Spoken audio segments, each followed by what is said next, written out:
Doctor Shafiqur Rahman সহ জাতীয় নেতৃবৃন্দ, সমবেত আন্দোলনের নেতাকর্মী, সংগ্রামী দেশবাসী, আজ ঐতিহাসিক পল্টন ময়দানে দাঁড়িয়ে আমি স্পষ্টভাবে দেখতে পাচ্ছি বাংলাদেশ আজ দুই ভাগে বিভক্ত।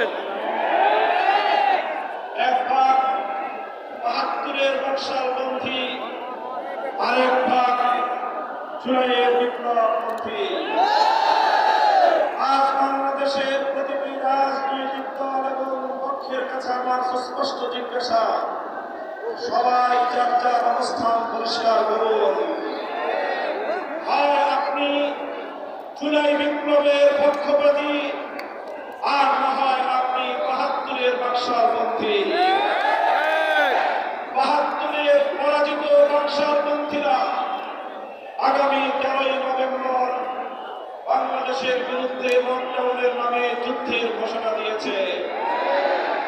আমি ঘোষণা করতে চাই, ১৩ই নভেম্বর কোন নকশালপন্থীকে বাংলার রাজপথে আমরা নামতে দেব না। যদি কেউ নামবার প্রচেষ্টা চালায়, আমরা তাদেরকে রাজপথে মোকাবেলা করব ইনশাআল্লাহ। সংগ্রামী সাথী ও বন্ধুগণ, ২০২৪-এর জুলাই বিপ্লব সহস্রাধিক তাজা প্রাণের রক্তের বিনিময়ে অর্জিত এই বিপ্লব। এই বিপ্লবের ভিত্তিতে আগামী বাংলাদেশ পরিচালিত হওয়ার জন্যই ঐক্যমতের ভিত্তিতে জুলাই সনদ প্রণীত হয়েছে। এই জুলাই সনদ কোন কাগজের সনদ হিসেবে আমরা দেখতে চাই না। জুলাই সনদকে আমরা আগামী বাংলাদেশের রূপরেখা হিসেবে দেখতে চাই।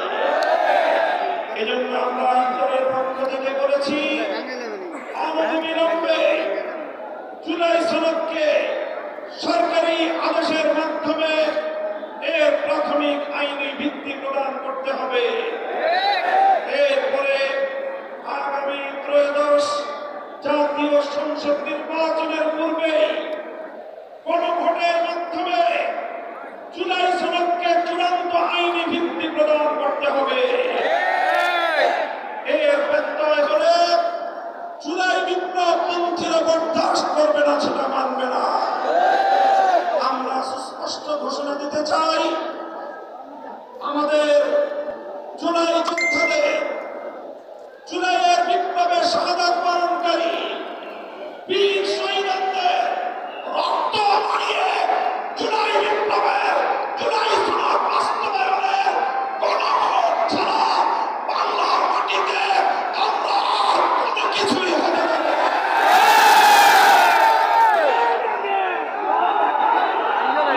না।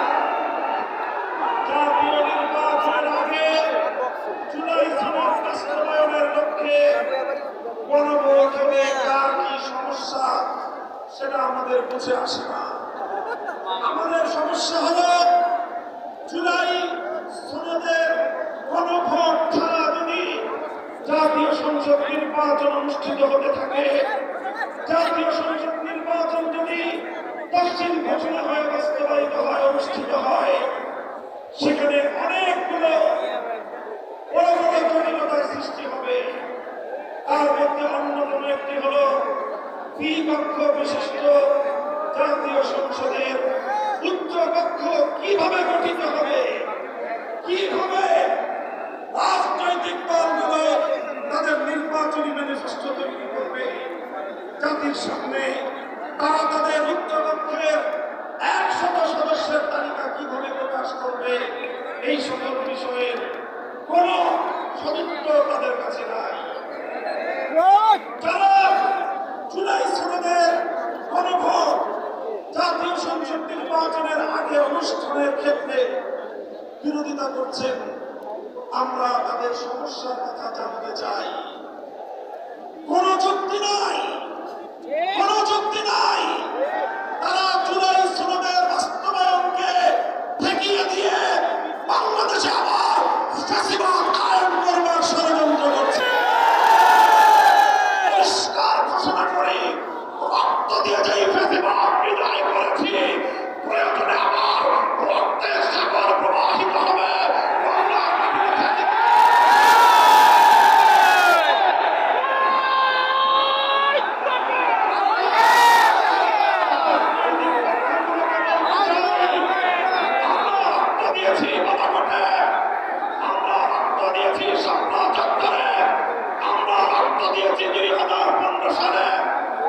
দিয়েছি 2021 সালে।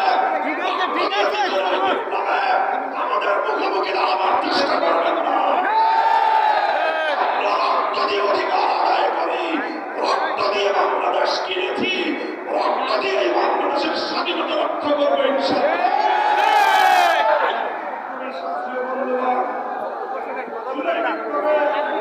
আমার সকল সহযোদ্ধাদেরকে আমি বলতে চাই, রাজনৈতিক মতবিরোধ থাকতে পারে, নির্বাচন নিয়ে মতপার্থক্য থাকতে পারে, আপনারা যার যা নির্বাচন করবেন সেটা পরের কথা।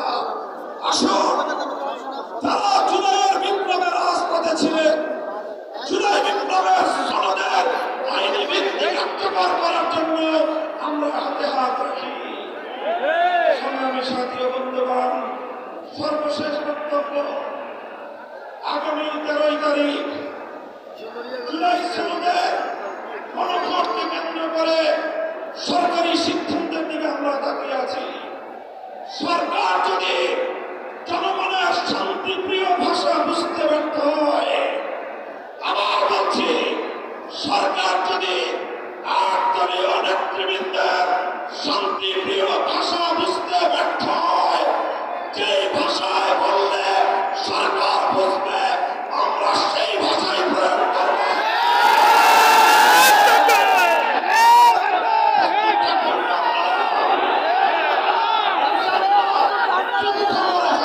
বিতাড়িত করেছি, যুদ্ধ করে আমরা মানুষের অধিকার আদায় করে ছাড়ব। আসসালামু আলাইকুম।